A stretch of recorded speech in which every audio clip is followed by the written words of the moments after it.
Des jeunes agresseurs en bande sèment la terreur à Oyak 2 dans l'arrondissement de Douala 3e. Munis de machettes, gourdins et poignards, ces hommes sans foi ni loi rendent le quartier invivable, plongeant la population dans une peur permanente. Vraiment, l'insécurité règne beaucoup au niveau des bombes blanchisseurs. Ce n'est pas facile que tu trouves quelqu'un ici à plus de 22 heures. Dans l'optique de combattre ce phénomène qui prend de l'ampleur dans cette partie de la capitale économique, le premier adjoint du sous-préfet de Douala 3e a effectué une descente dans ce lieu à l'effet de mettre sur pied des stratégies de lutte contre cette insécurité ambiante.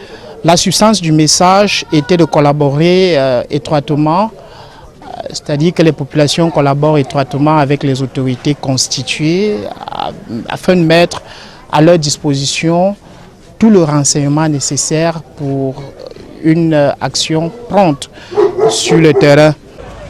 Une initiative saluée par les habitants de ce quartier qui se sont dit satisfaits des promesses formulées par cette autorité administrative. Moi j'ai été victime d'une agression tout récemment et c'était devant ma porte. Et surtout aussi qu'on quadrille un peu plus du côté d'Oyak, du lycée d'Oyak là. Le chef du quartier Oyak 2, très engagé dans le combat contre ces hors-la-loi, a salué la descente du chef de terre dans ce lieu pour l'aider à chasser jusqu'au dernier retranchement ces individus qui pourrissent la vie des hommes, femmes et enfants de son territoire de commandement.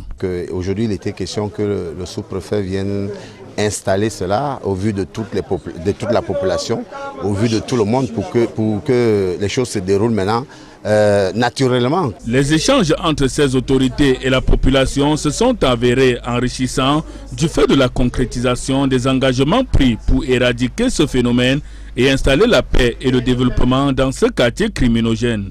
Yaoundé nous avait pris Oyak comme la zone rouge, qu'il y avait trop de bandits à Oyak. Et c'est pour ça que je suis en synergie avec le Oyak 2. Cette rencontre s'est achevée en toute sérénité et les mesures ont été prises pour limiter l'instabilité dans cette zone.